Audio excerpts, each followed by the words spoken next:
Come in. Welcome. I'm E.G. Marshall.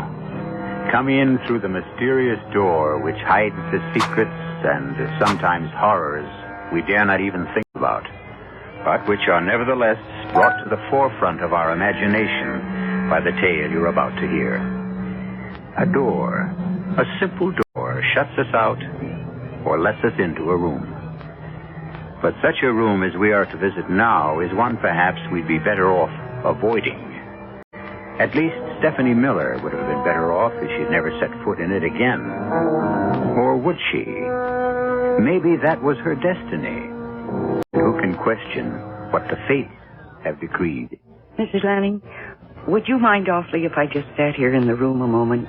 Alone? Of course not. I'll go down and make some tea. Oh, please don't bother. No bother at all. You're very kind. Sit here and take your time. Come down when you're ready. My dear, dear room. You look so different. I really don't like your yellow wallpaper. And there's no rug. Your floor must be cold. Oh, it's just like old times, talking in my old room. Talking. I don't understand why Mrs. Lanning doesn't like you.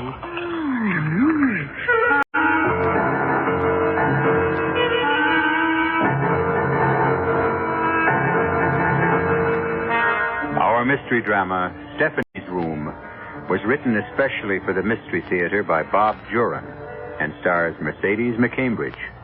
It is sponsored in part by Contact, the 12-hour cold capsule, and Anheuser-Busch Incorporated, brewers of Budweiser.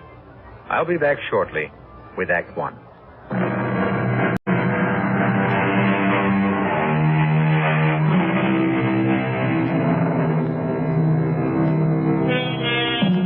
Our story begins in a modern tract home in a Los Angeles suburb.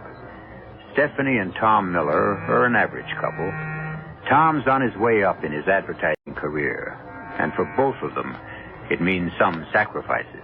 I may be a little late tonight, Steph. I have some things to clear up on the Rogers account. Well, it's okay. Now look, honey, before you get upset, I got to tell you sometime. Oh, Tom, does this mean another move? Steph, it's my best chance yet. It's New York City, the home office. I'll go in as ad director. A vice presidency in 2 years, no more than 3.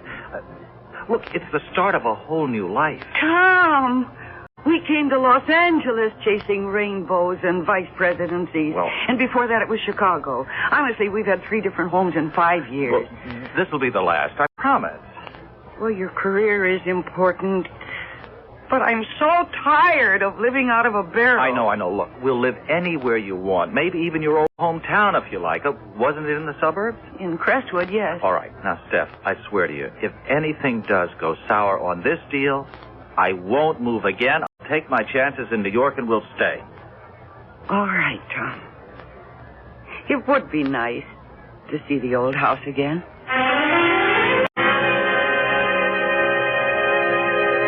You know, Steph, looking down on New York like this, I feel as though we're on top of the world. Mm-hmm. But let's get settled soon, Tom. Oh, sure. We'll house hunt every weekend. I don't like this hotel room any more than you do. Listen, I thought I might take a run up to Crestwood tomorrow. It's only 35 minutes by train. Sure, why don't you? Well, I mean, I'd like to see it, you know. See what's changed since I was a child. And see the old house. I wonder who's living there now. Well, maybe they'll let you in, show you around. Oh, I couldn't ask that. I'll just stroll around. Well, you can at least ask. After all, you did live there.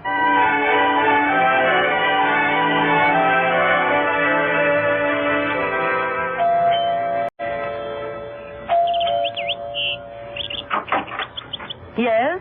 Good morning. I'm not selling anything, really. Oh, what is it you want? Well, I know this may sound foolish. My name is Stephanie Miller, and I grew up in this house until I was 14. And I wanted to see it again, you know, to see if it had changed and who was living here now. Oh, well, my husband isn't home at the moment. Well, that's all right. I understand. It's preposterous of me to ask. It's okay. I'll just look around outside if you don't mind. No, I don't mind that. How long has it been since you've seen the house? Oh, it's 15 years. See, we've been living in Los Angeles, and my husband's firm transferred him here to New York, so that when I was this close, I just couldn't resist coming back. Stephanie Miller, you said? Yeah. Well, come in, Mrs. Miller. I don't see the harm. I'm Miss Lanning. Oh, thank you. I imagine it's changed a lot since you lived here. No, not that much, really. Oh, your furniture is different, of course, but I remember this room so well. Oh, I love that table. It was my mother's. And the fireplace. I used to sit in my pajamas on cold winter nights and watch the pictures in the embers. I saw tigers fighting and flowers and monkeys and horses. You too. Oh, I love the fireplace. Hey, I wonder. Oh, what is it? Well, it really couldn't still be here, but... What are you looking for? There was a penny. I put it up in a crack in the chimney when I was 10 years old for good luck, you know, and I think I can just about reach it. Ha ha ha ha! Yes, I can hardly believe it. It's still here. Look. What?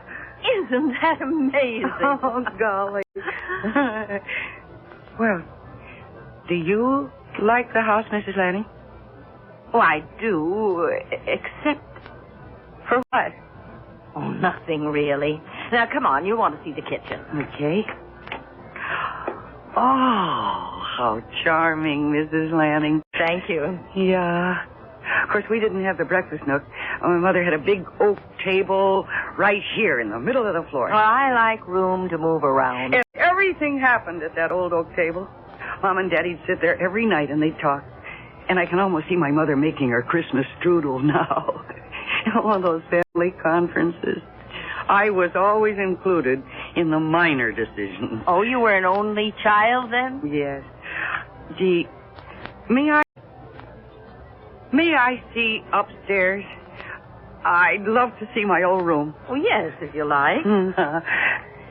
Mr. Lanning and I use the front bedroom. Yeah, mine was the small one facing the back. That's our, well, guest room. We don't use it at all. You're sure you don't mind if I look? Oh, of course not. We don't have any children to bring grandchildren visiting, and we never have overnight company, but it's still the guest room.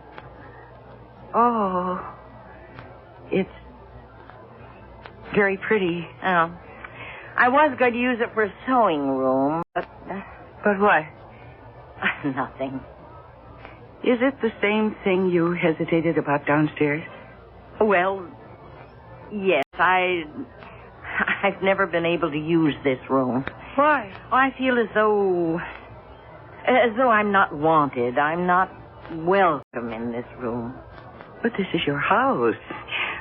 Why wouldn't you be welcome? Well, I'm not sure any house is ours.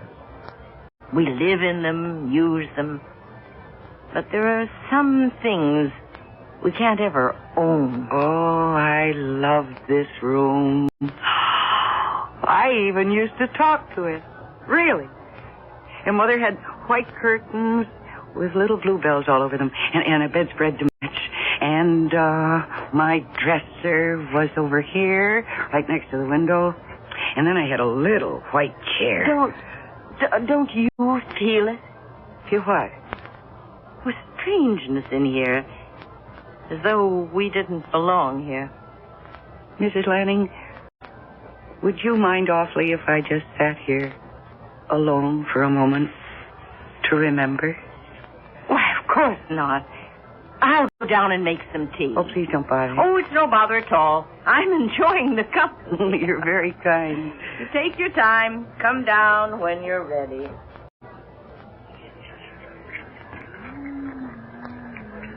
You do look different.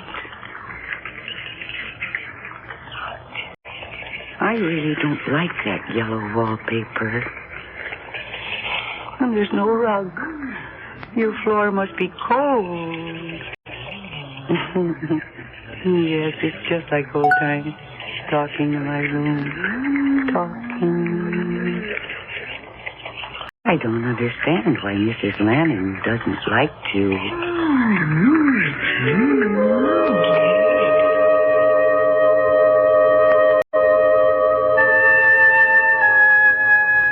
Why so quiet, Helen?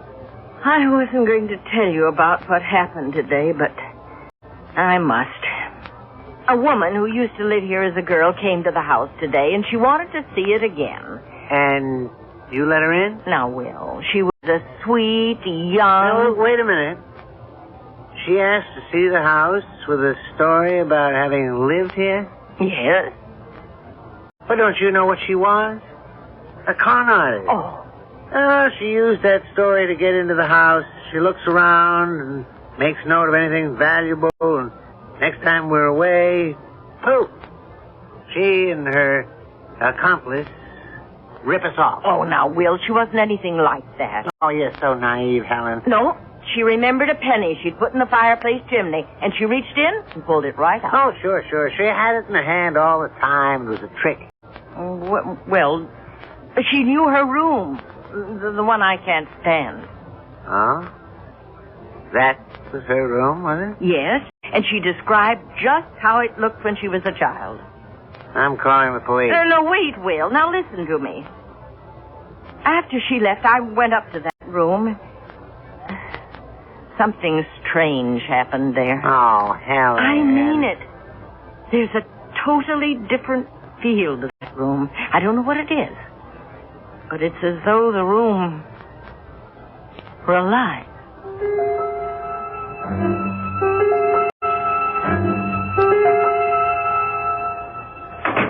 Is that you, Steph? Tom, you home already? Yeah, we finished up early on that field trip to New Jersey. How was Crestwood? I take it you went. Yes, I went.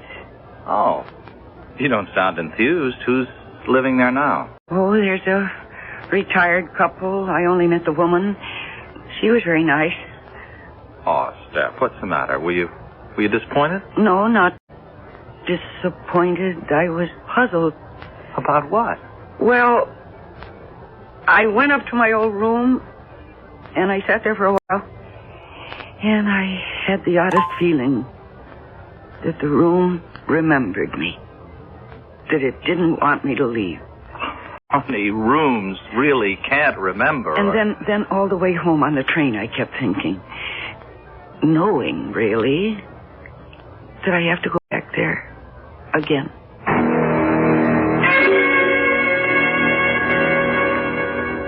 I'll be back tomorrow night. All right, Will. I'll be here. Well, don't look so down in the dumps. This isn't the first fishing trip I've been on. Now, Will, I didn't say anything. Lord knows, retirement's boring enough. You don't expect me to sit in a rocking chair for the rest of my life. No, I don't.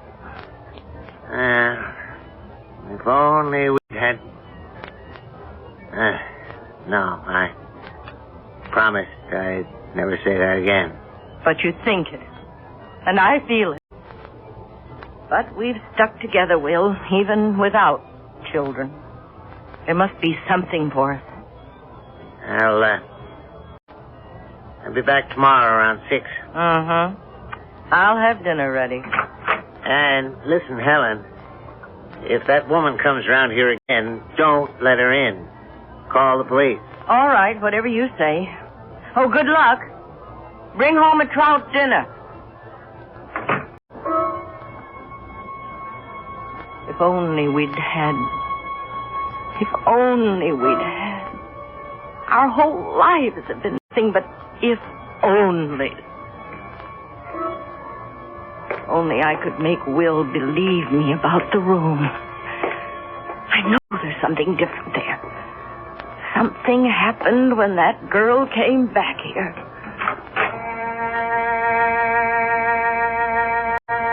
Stephanie's room. How many happy hours did she have here? How many tears?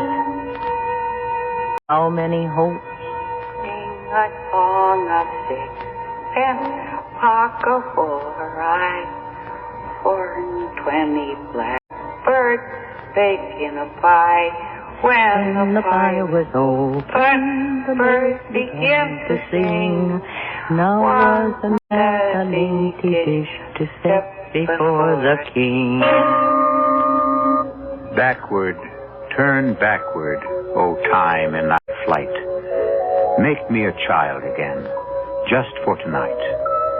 The poet's words strike a note in all of us who wish for a touch of childhood again. When the world gets weary and our own hopes aren't quite as bright as they were once, childhood looks awfully good. But beware, all of you who would turn backward. You'll see what I mean when I return shortly with Act 2.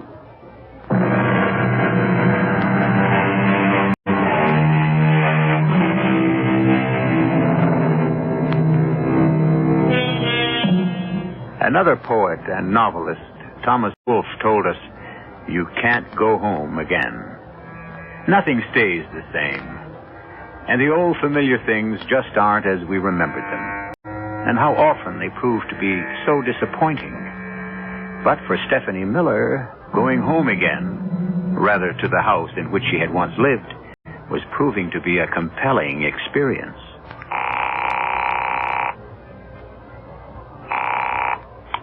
Hello? Hello. Mrs. Lanning, this is Stephanie Miller. Oh, hello. Hello. I really hate to impose, but I wondered if I could come out just one more time to see my old room. Well, now, my husband... Well, I don't want to intrude. Just, any time that's convenient. Well, then, why don't you come today? My husband's away on a fishing trip. Yes. Come today.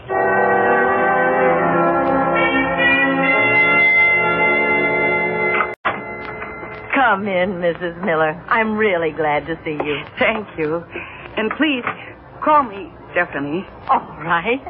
Come on in the kitchen. I have coffee and strudel. Oh. It's only from the supermarket, but you told me how your mother used to make it. Yeah, at Christmas time. Always at Christmas time. Oh, how very thoughtful of you, Mrs. Lanning. Now, slide into the nook there and we'll have our coffee. Okay. You can stay as long as you like. I didn't think I was going to see you again. My husband did, though. He thought you were a con artist. Oh, what? Oh, he thought you made up the story about living in the house just to get in, to see if we had anything valuable to steal. Oh, he didn't. Really? But I know differently. I know you lived here, in that room. Mm-hmm. Could we go up now? Well, of course. Bring your coffee along.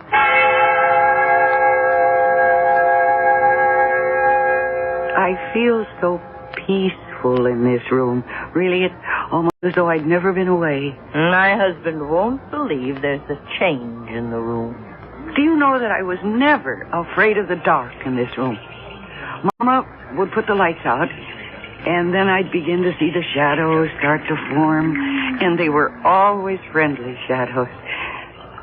Listen. Do you hear anything, Mrs. Lanning? Hear anything? Yeah. A sort of sound. I don't know, it comes and goes. No. I heard it the other day when I was here. Stephanie, you were happy here, weren't you? Oh, yes. And then this room was a happy room.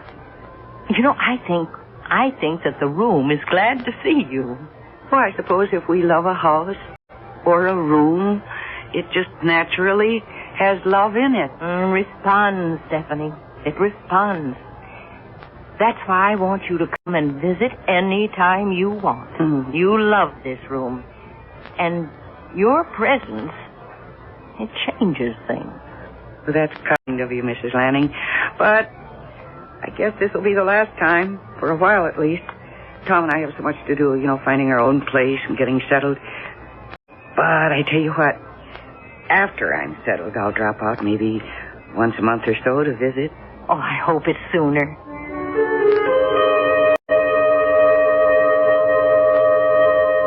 Will, breakfast ready. We're right there.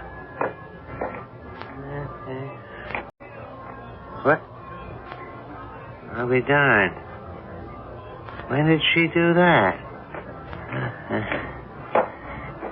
Say, Helen, when did you change the drapes in the guest room? What? You changed the drapes in the guest room, didn't you? Oh, no, they're the ones we've always had.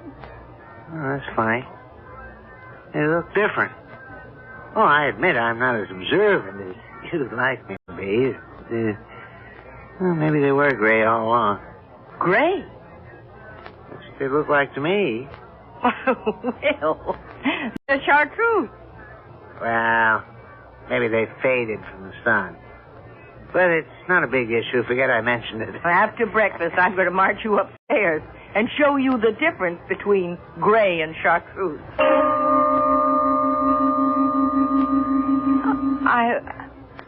I don't understand. Well, they look faded to me. Well, maybe they were chartreuse. Come to think of it, wallpaper looks different, too. Wasn't it more of a gold color? Yes, but that could fade, too. I know, you never liked this room. Well, what's the difference? We never use it anyway. Close the door and let's forget it. Yes. Why don't we do that? Let's not worry about it.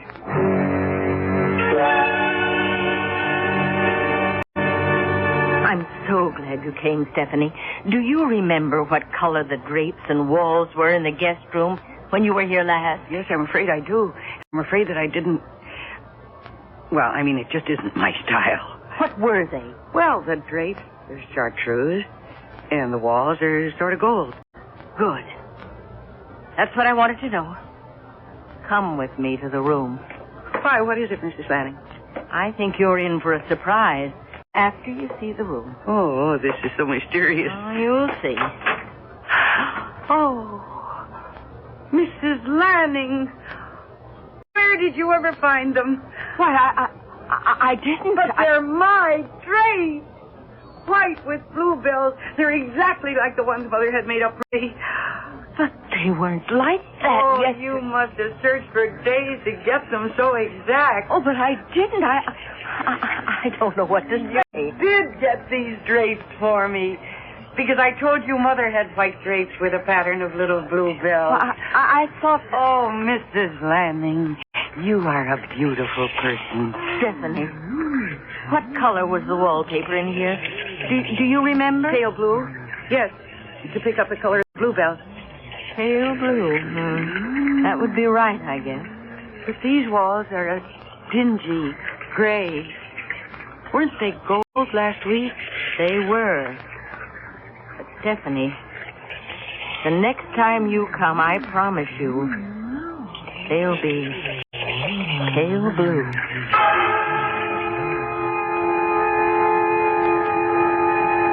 Are you ready to turn in, honey? No, Tom, no. I just want to read a little bit longer. Tev, things are okay, aren't they? Okay? Well, I mean about the move to New York. You're not too unhappy. Oh, Tom, I'm not unhappy at all. I feel as though I've come home. I know we've had trouble finding the right house, but I have a feeling this weekend... I know, we'll find it. Yeah. I've been thinking about those visits you've made out to Crestwood.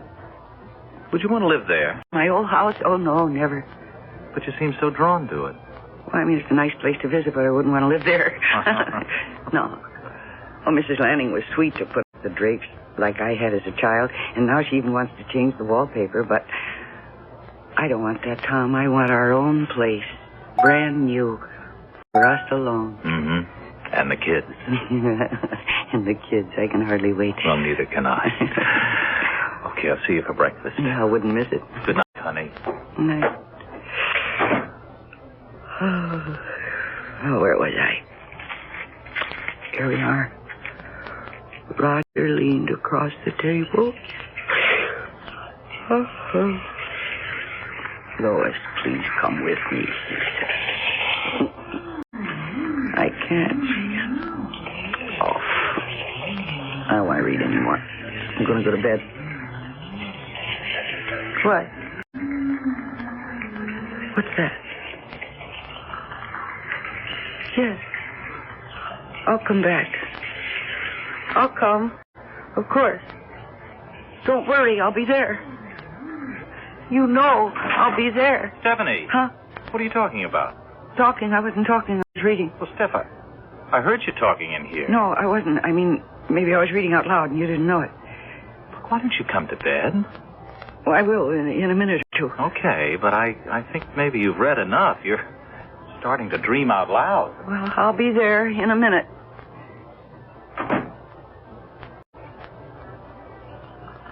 Yes.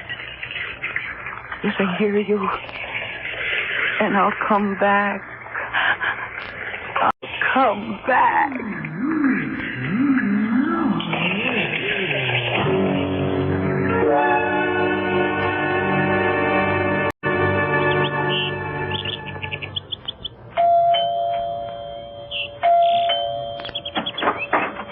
Hello, Mrs. Lanning. Stephanie. You said that I could come to visit whenever I wanted. Oh, of course. Come in. I hope I'm not bothering you. I mean, coming all the time like I do. Oh, no, I like your visit. I brought something with me today. Look. Why, what a beautiful doll. I was unpacking one of the barrels and I found her. I always loved Miranda. That's her name. Miranda. I've known her for such a long time. And she's so beautiful. Why don't we put Miranda in your room? That's where she belongs, isn't Yes, it? of course. Up in my room. And she'll look so nice in there. Just the way she always did.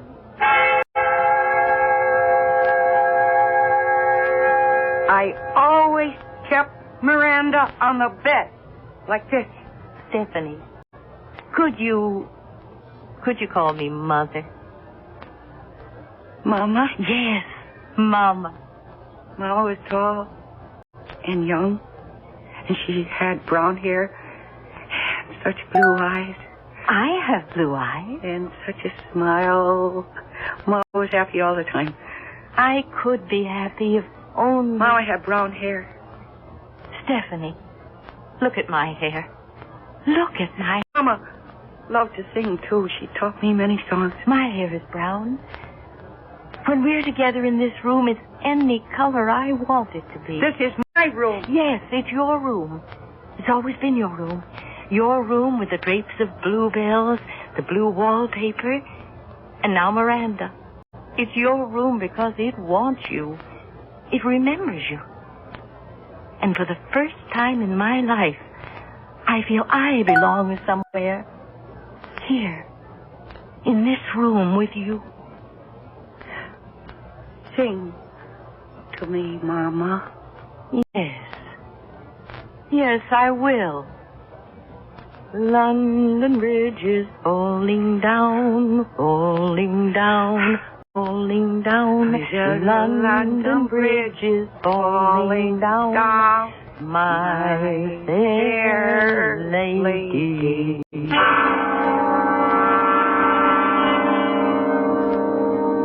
Two women caught in the spell of a room, or the spell of love. A woman who never had a daughter, a girl whose mother was taken from her at an early age. They both found something in this room. But the relationship goes far beyond their mortal feelings, and far beyond anything you might imagine. You'll see what I mean when I return shortly with Act 3.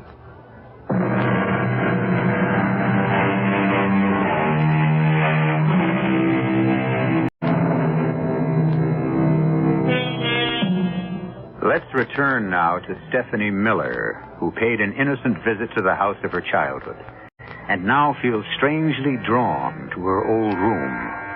Right now, however, she's in the New York hotel where she and her husband Tom are staying until they can find a house of their own. And at the moment, they're not seeing eye to eye on the forthcoming obligation. Steph, we have to go. Why? Well, it's company politics. Mr. Ames expects it. Oh, Mr. Ames. It's always what Mr. Ames thinks. Well, look, he's my boss. Well, I'm fed up with company parties and... But it's part of the sacrifice, and there'll be lots more when I get to be vice president. All right, Tom. It's important to your career, I know that. Steph, look, you always enjoyed parties and entertaining. I just dread a big dinner party.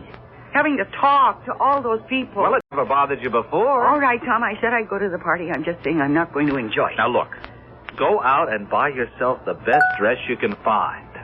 Maybe that'll make you feel different.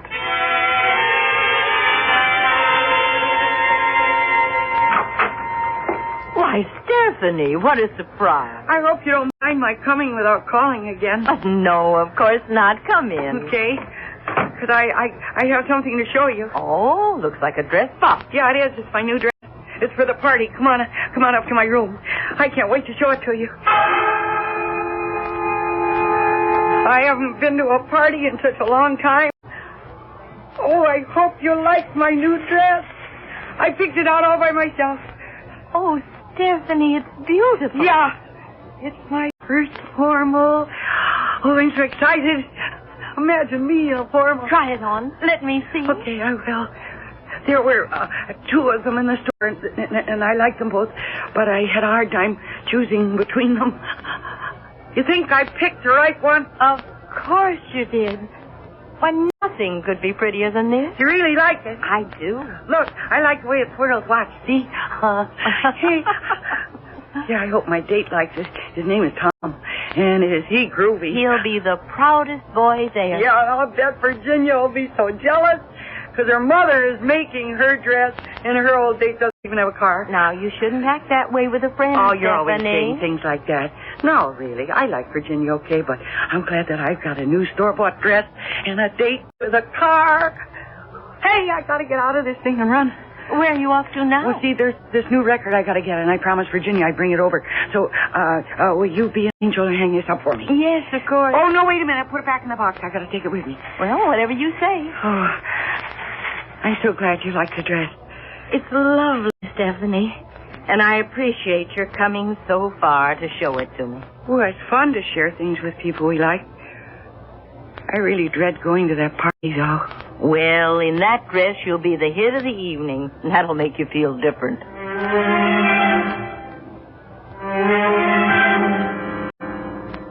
Come on, Steph. We're late already. I'm ready. I just have to straighten this belt. Oh, you want help? No. There, that does it. How do you like it?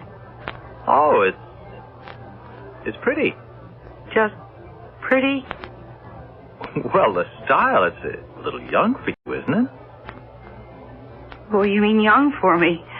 You sound as though I was over 40. Well, look, I don't know anything about women's styles. It's pretty, it is. Well, you don't like my dress, I'm not going to go to the party. Honey, I like it. I don't believe you. You're just saying that. So please, what's the matter? We've got to get going. Mr. Ames hates for anyone to be late. Oh, Mr. Ames, Mr. Ames. Yeah, Mr. Ames. Stephanie, what's the matter with you? What? What did I say? Well, you're acting like a 12-year-old brat. Oh. First I'm too old for the dress. Now I'm a 12-year-old brat. Tom, have you been drinking? No. Should I ask the same of you? Don't be silly. You know I don't drink. Steph, were you out to the Crestwood place again? Yes. I wanted to show Mrs. Lanning my dress. Oh. Why? What do you mean, why? Because every time you've come back from there, you've acted strangely. I mean, what goes on up there in that house? Nothing. Nothing. We just have tea and talk. Well, look, I don't want you going there anymore. Besides, you're going to be too busy entertaining when we get our own place. Now, come on. We've got to go.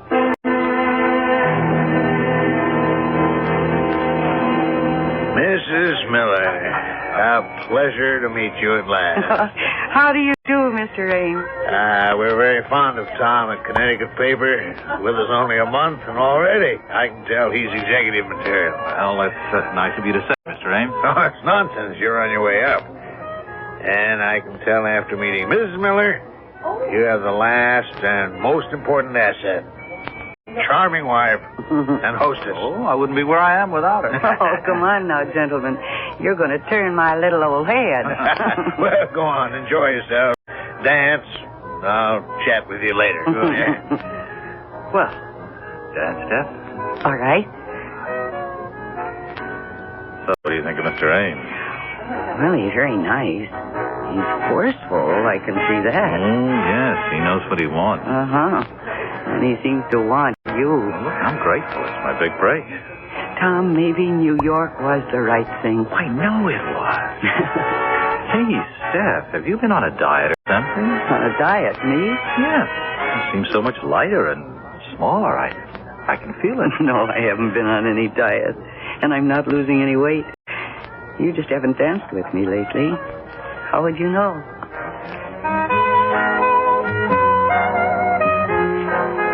sorry to cut in, Tom, but the evening's almost over, and I haven't had the pleasure with Stephanie. Oh, of course, Mr. Ray. The last dance, Stephanie? I'd be charmed, Mr. Ames. I think a lot of Tom, Stephanie. I'm delighted to have him with the firm. Well, I know he's happy there, Mr. Ames. Really, he's finally found, well, fulfillment in his career with you. That's nice to know. I've had my eye on him, and I know he's going places, to coin a cliche. And with you by his side, can't miss. You see, Stephanie, a man in Tom's position has to have a wife who can meet people, entertain on the spur of the moment. You might have to have 12 guests for dinner without notice and not bat an eye. Tom will be traveling a lot, out of town for weeks at a time. What are you saying, Mr. Ames? Well, when a man as bright as Tom wants to get ahead, it takes sacrifice. Sacrifice of home and wife, I'm afraid. My Martha put up with it. God rest her soul. And look where I am. At the top. Entertaining lots of people. Being without Tom for weeks, that's what this job means, doesn't it? I'm afraid so, Stephanie. But I know you're up to it. No, I'm not up to it. I don't want to be alone. Oh, Tom. Tom, I don't want to have to leave again. Stephanie, well, what is it? I want to be where I belong. Where I'm warm and safe. I've got to be there. Forever. Stephanie. I'll be there, yes. I'm coming back. Stephanie, where are you going? I'm going home. I'm going home. I'm going home.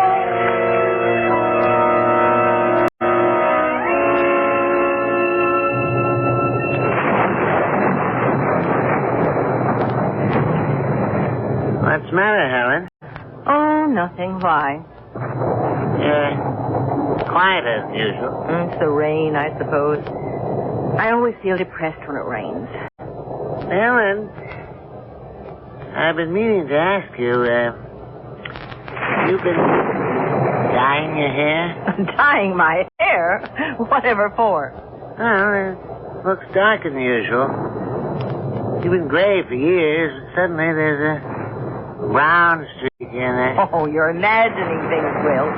Oh, I'm the same plain Jane I've always been. Somehow it looks different.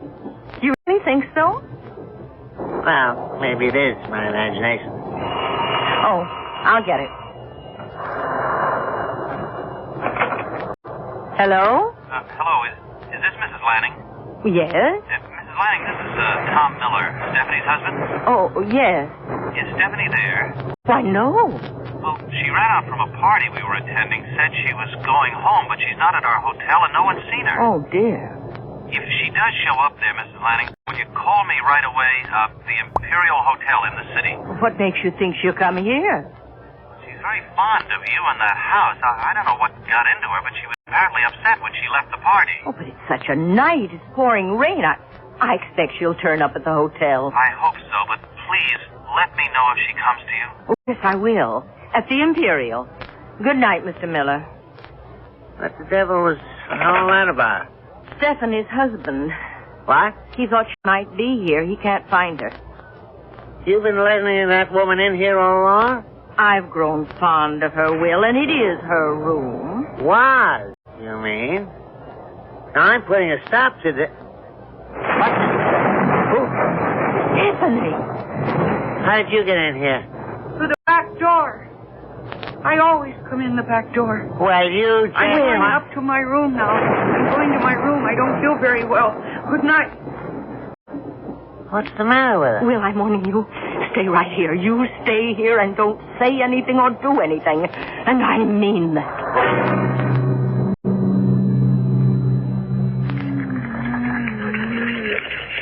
I don't want to go to Chicago. I want to stay here. You don't have to go, Stephanie. You can stay here with me. They say I have to go and live with Aunt Louise. Not anymore. You can stay here. I can't. Yes. Miranda, do you hear that? Oh, Miranda, you bad doll. Your face is all dirty again. I'll have to give you another bath. You naughty girl. Later, dear. Rest now. Yes, it's time to rest, Miranda. Goodbye, baby, in treetop. Helen! What's going on in there? Go away, Will. Don't open that door. Cradle will rise.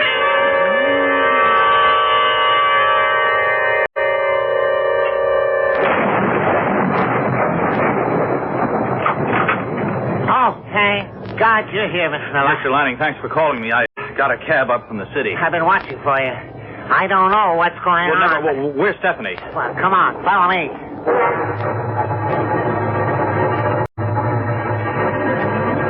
Hush, dear. Time to put Miranda to bed. You've had a busy day. And tomorrow, Mother's going to put up new curtains, white with little blue bells. We're saying goodbye to the pink bunny rabbit. There's my big girl. Stephanie! Helen, it's Stephanie's husband. Open this door, Helen. Look, what is going on in there? I'm going to find out. On the treetop. When the wind Good Lord. Where's Stephanie? It's not possible. Where is Stephanie? She must... Oh, no.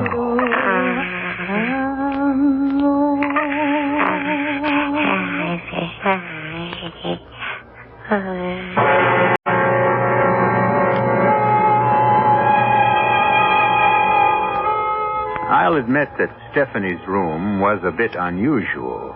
But think about your old room, in the old house you grew up in. Maybe it's waiting for you to return someday. Maybe even hoping. So if you should get the chance, why not go back and say hello, if you dare? In any case, I'll be back shortly.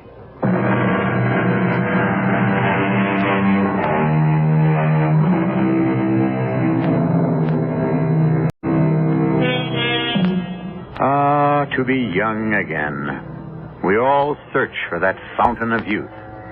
And so often we don't realize it's with us all the time. You're only as old or as young as you feel. Those years don't matter. It's how you think that counts. I hope you'll keep thinking of us and join us again. Our cast included Mercedes McCambridge, William Redfield, Mary Jane Higbee, and Robert Dryden. The entire production was under the direction of Hyman Brown. And now, a preview of our next tale. She was a priestess in the temple of Apollo at Delphi. And she fell in love with me. Hey, Pop, you know the sun's getting hot out here. Maybe you ought to get inside. Anyhow, you swallow a few grains, and you go into a deep trance. And when you come to, or wake up, it's hundreds of years later. Oh, rave on. Now make plans to break out, Augie. Quickly before they come for you. Go get your gold. Sure, get the gold. And then where do I hide? You can hide anywhere. A secluded spot, a cave, a forest, a desert. Yeah, great. And what do I do for chow? I'm trying to explain this, Augie. You don't eat. You don't drink. You're oblivious to cold, to heat, to rain, to snow. In several hundred years, you come alive again. Radio Mystery Theater was sponsored in part by Buick Motor Division. This is E.G. Marshall inviting you to return to our Mystery Theater for another adventure in the macabre.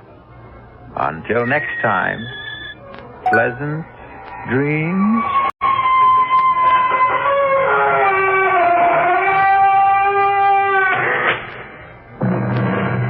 The CBS Radio Mystery Theater presents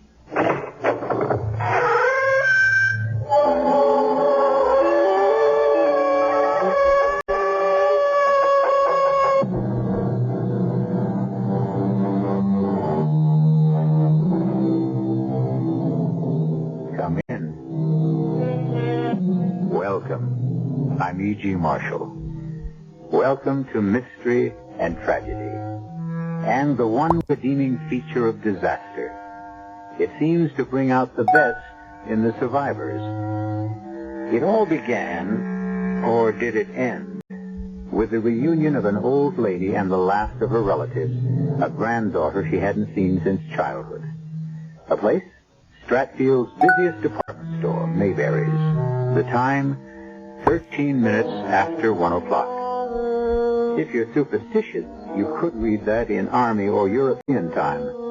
13:13. By coincidence, that's when it happened.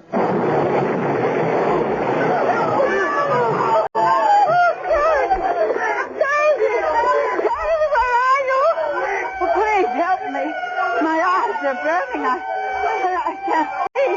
Please help me. All right, grandmother, take it easy. Is that you, Charity? No. Yes. I don't know. Oh, come on. Oh, please, let's get out of here before the rest of the ceiling comes down. Charity, please, I'm so glad you're all right. You are, aren't you? Oh, I don't know. I got a pretty good whack on the head, but I guess I'll make it here. Please, let me help you. I'm afraid I can't move. Oh, something has happened to my back. Oh, it's so terrible to find you and lose you again, Sharon. Don't call me that. Why not? Because you can't see me. You can't tell who I am. But you know who you are, don't you? That's the whole trouble. Ever since I got hit, I don't know who or what I am.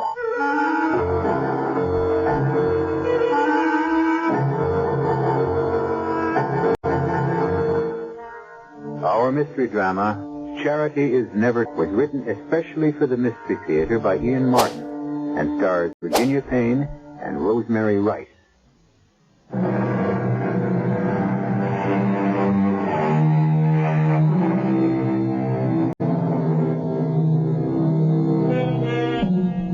Within half an hour after the accident at the department store, Stratford Community Hospital is a temporary shambles.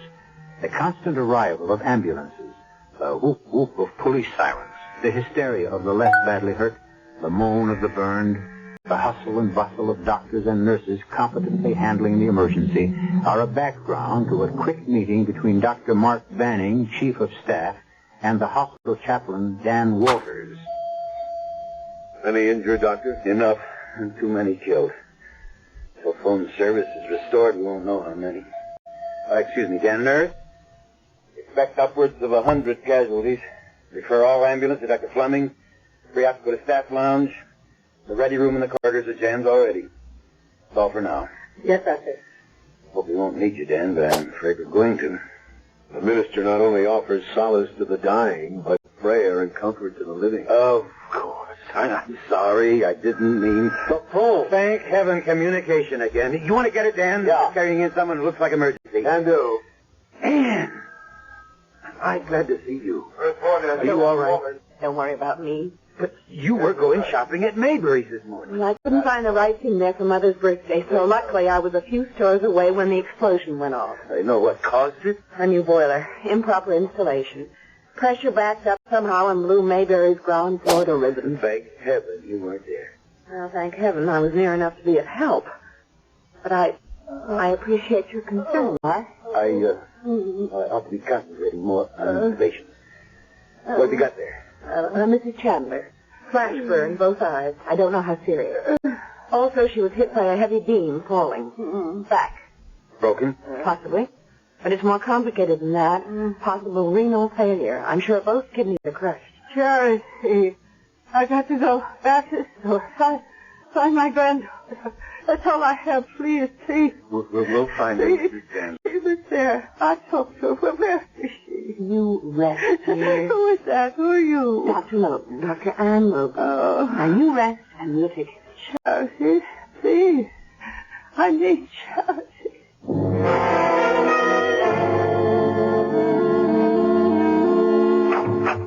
You don't need me in here any longer, Mark. I'm going to run a check on conditions in general. Oh? Can I help you? I don't know. Who were you looking for? I don't really know. Somebody, anybody. No. Somebody. How did you get up on this floor? Get up here? Oh, the stairs. I was looking for... I thought I might find somebody who belonged to me. Were you in the explosion at the store? Was I? Try to remember. Did the police bring you here to the hospital? Yes. The ambulance took the old lady, and I came in the squad car. Were you hurt? Oh, just my head, a bump. Oh, let me see. Did anyone examine you? Well, an intern looked at me and asked me to wait, only I couldn't, you see. Why not? Well, because I had to find somebody. I didn't remember who or where to begin, except with this. What is it? Just a piece of paper, like from a phone pad with a number. 380.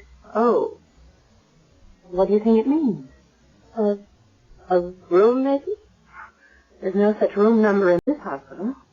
Oh, I thought maybe it might be the old lady's. What old lady? Well, just someone I met after... Where was it before? I don't know. What was the old lady's name? I don't know. What is your name? But that's the whole trouble, don't you see? I don't know that either. When you were examined, didn't they ask your name? Yes. And? I didn't have a name to give them. I thought if I just sat still for a while, the shock would wear off. Amanda, don't worry. It'll all come back. I'm Dr. Logan, and I'll see you a little later. You have amnesia. You'll have to have a thorough examination to make sure there's no concussion. Well, I really thought I was all right. But I guess I'm not. We'll find out why. And fix it.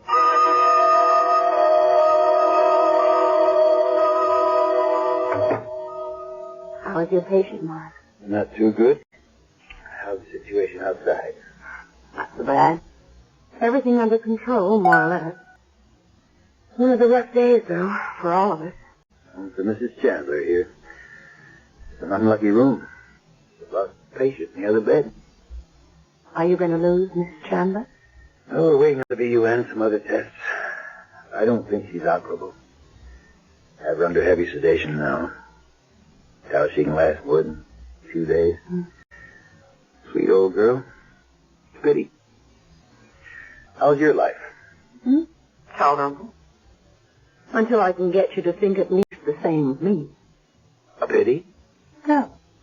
Sweet old girl. You can drop the old. Oh, come on, Anne. Now, you know my philosophy. Doctors don't mess around with lady doctors. We're exposed to enough communicable diseases as it is. It isn't my degree you're afraid of, Doctor. It's my sex. Once bitten. She's also now successfully divorced and remarried. This is hardly the time for personal problems. I'd better check on how the rest of it's going. Well, you can start with a patient I have outside. An amnesia case I found wandering around the hall. Retro or interrograde? Retro. No memory of anything before the accident. Any physical injuries? Well, I haven't had a real chance to examine her. Supposedly, she was checked when she was brought in. And all the commotion, can't be sure. Bring her in here. Let's examine her here. I'll be able to manage once I pull this curtain. All the examination and treatment rooms are jammed anyway. I'll go get her.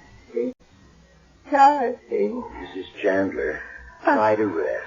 I want my granddaughter. I know you do, and we're trying to find her for you. Oh, you must. Finally, after all these years. I don't know. Only to have this happen. I must find her. Oh, the patient in the room. On the other side of the curtain? Who is it? An older woman. She was badly hurt in the explosion. I heard her say Charity, didn't she? Yes? Maybe it's me. Maybe I'm Charity. Why would you think that? Oh, this is Dr. Banning, our chief of staff. Oh, how do you do, Doctor? Because after the explosion, I helped an old lady, and she thought I was her granddaughter. She called me Charity. Are you? I don't know. This is the girl with the amnesia I told you about, Dr. Banning. Well, is your grandmother's name Chandler by any chance? Does that ring a bell? No. Would you recognize Mrs. Chandler if you saw her? I don't think so. Oh, I mean the old lady you helped after the accident. Oh, yes, I would know her. I think I would. Now, let's try. Quietly. She's deeply sedated now, and I don't want to wake her. Can you walk all right? Oh, sure. All right, you can pull back the curtain, Dr. Logan. Of course, Doctor. Well? Yes. Yes, that's the old lady I helped in the store. Well, is she your grandmother? Do you remember her? I can't remember anything before that bomb went off. How do you expect me to remember her? Now, cross your left leg over your right, please. Oh. There's nothing the matter with that reflex. Look up, please. Like that? Just have to find out what's causing it and cure the cause. But nothing caused it. Nothing really happened. Look to the right. How about the bump on your head? Oh, I've had worse. But how do you know nothing happened? The left, please. What do you mean? If you don't remember. But I do. Right back to the explosion. Look down, please. And after that? Oh, just that it was awful. Something knocked me down. That's when you got the bump. I guess. What were you doing in Maybury's store? I don't remember. You remember what happened to your pocketbook? I must have lost it. In the store? I suppose. Only, I'm not even sure I had one to begin with. No, Dr. Logan. I see no signs of neurological damage either. But I want a skull series, so we'll keep her. Miss Chandler? No, she's still under. Just arranged to have our mystery guest admitted. You're going to keep me here in the hospital? Well, until you remember. Or we find out who you are. You stay right in this room. I'll send a nurse in to help you. With an old lady who's dying? You're lucky the bed's available. And when you get into it, stay put, young lady. Oh. Miss Chandler. Mrs. Chandler? Are you all right? Charity. I want Charity. I'll get it, Doctor. No. Give me your hand. Don't you know that all I want is you, dear? Just hold my hand, Charity. That's all I need or ask. Sure, if you want me to. I had the most awful dream, Charity. I thought I'd lost you again. But now it's all right. Oh, why is it so dark? Where are we? In the hospital. What are we doing in... Oh, of course. That awful explosion. Are you all right, Charity? Me, I'm fine. But your eyes are all bandaged. You can't see me. Maybe I'm not Charity. And you're making a mistake. Oh, don't be silly, my dear child. Don't you think I know my own granddaughter?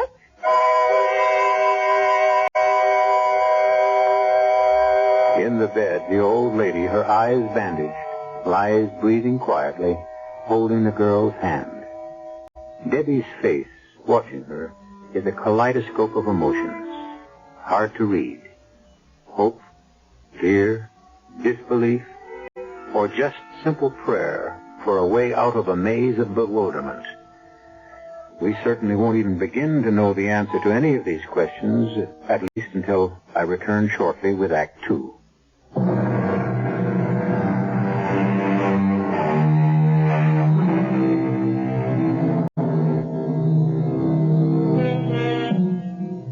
By the end of the afternoon, the chaos that once was the main floor of Maybury's store has been partially restored.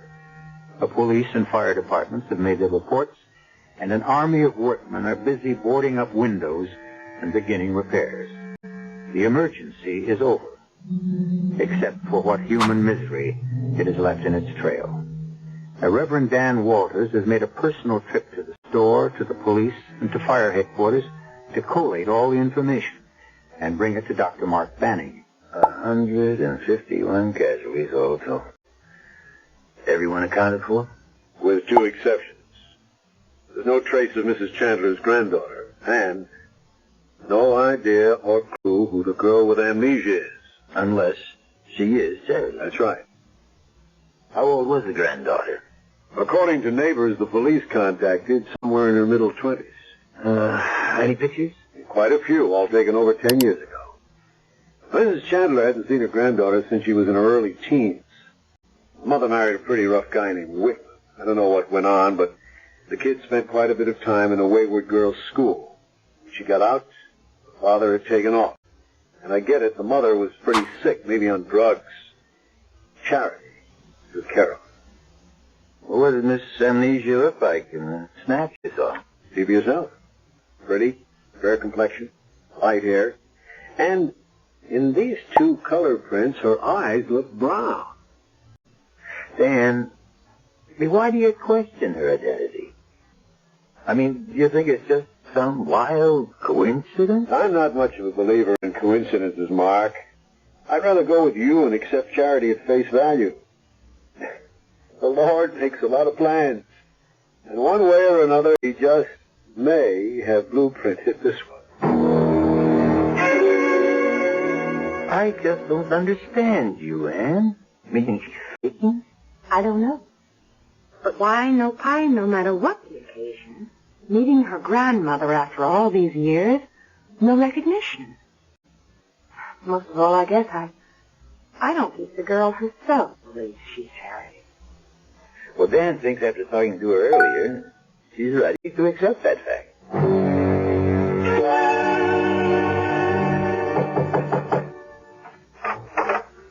Chaplain Walters, Charity. May I come in? Of course. Yeah, I see you're comfortably set. Well, set anyway. Dr. Banning has told me how kind you've been to your grandmother. Don't say that. Why not? Aren't you her granddaughter? I don't know. She says I am. I wish I could be sure. Right now, I'm just sorry for her. How do you feel? Miserable. And afraid. Why can't I remember who I am, Chaplain? Perhaps you don't want to remember. Have they located her granddaughter yet? No. Everyone apparently accounted for. No sign of her. Do you think if it isn't me, that it might have been someone who died in the explosion? That's about the way it stacks up. We should know by morning. Now I'll say good night. I hope you are Charity. You could make her last days very happy if you bring her truth and love. Good night.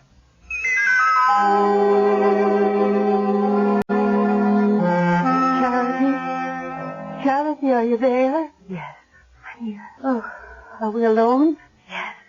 I thought I heard you talking to one of the doctors. No, just the chaplain. Were you talking about me?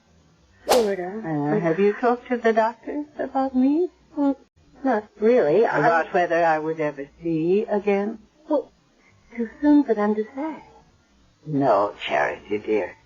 They know. Just as I know. I won't ever see again. How can you be sure? Because I won't live long enough. They know that, too. But I'm not afraid of death. Not anymore, Charity, with you beside me, safe and sound. Well, here I am. Promise you'll stay with me. It won't be for too long. And I promise, in return, you'll never be sorry.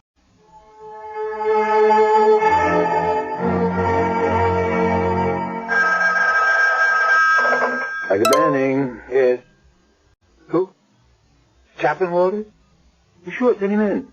Oh, and nurse, put a page on Dr. Logan if she's in the hospital. Ask her to come to my office. Hi, Dan. Trying to perch. Oh, what's on your mind? I spent most of the night at Mayberry.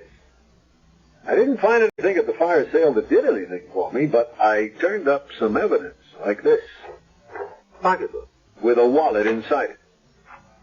And inside the wallet, this picture. Well, that's Mrs. Chandler. So this must belong to her granddaughter. There's additional evidence. You remember her granddaughter came in by bus yesterday at 1. Proof, item, 1 ticket stub made out to a charity. So our Miss Amnesia must have dropped her pocketbook in the excitement. Well, we're out of the woods. She is charity. That would make it all so nice and simple, Mark, but it just doesn't wash. The bag with the wallet in it was clutched in the hand of a young woman they just dug out the debris. I'm afraid Charity Chandler is dead. Oh, what rotten luck. I mean, Mark, Dan, I just came down from the room. Mrs. Chandler has no more chance of living than she had when she was brought in. We have her on hemodialysis now, but that's only supportive. But in spite of it all, she's so happy to be reunited with her granddaughter that it means so much to her. What about the girl? She calls her grandma now. Are you sure that there isn't some possibility? I doubt it, Dr. Logan. The girl and the purse were one. So we still don't know who our amnesia victim is. And worse than that, we have to break the news to Mrs. Chandler that her granddaughter is... Well, what choice do we have? It'll kill that old woman. She is in no condition to stand a shock like that. She's entitled to die with a little dignity and happiness. Must she be told? There's more than one person involved in this. Our amnesiac has the right to know who she is not before she can remember who she is. She has to be told that she is not Charity. But she doesn't necessarily have to tell Mrs. Chandler that. Well, how could we ask the girl to keep that secret? I mean, under the circumstances. Well, it isn't reasonable. You're right. Unless what? Unless we talk to her. We might be able to persuade her to keep up the pretense long enough to... To what? To allow a very sweet old lady to die in peace. Well?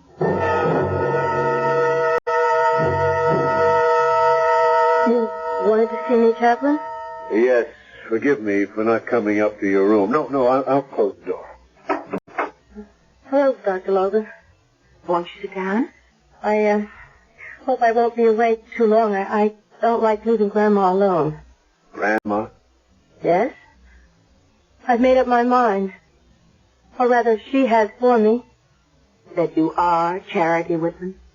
If I'm not, then you tell me who else I am. I'm sorry. I wish I could. But I can't. But you don't think that I'm Charity. Is that what you want to see me about? Dan, tell her what you found out. The police have found a young woman who is. The real Charity Whitman? All the evidence points to it. Oh, then that makes me nobody again. Where is she? Killed in the explosion. It's all right. Go ahead, cry. Oh, it's not for myself. Only for that dear old lady upstairs. I'm sorry. I didn't mean to go to pieces. You didn't. And I lied some. It is for Mrs. Chandler, but it's for me, too. You see, I actually was beginning to think I really was Charity. Oh, and that's because you wanted so much to be somebody again. It's so awful to have no roots and no memories, to live in a vacuum. I feel so alone. Well, there's always someone worse off. Think of Mrs. Chandler. How alone she'll be when she learns the truth. Well, you're not going to tell her. What else can we do? You'll break her heart. You'll kill her. Under the circumstances, we can't ask you to keep on pretending. Why not? If she still thinks I'm Charity, at least she'd have a few days of happiness left.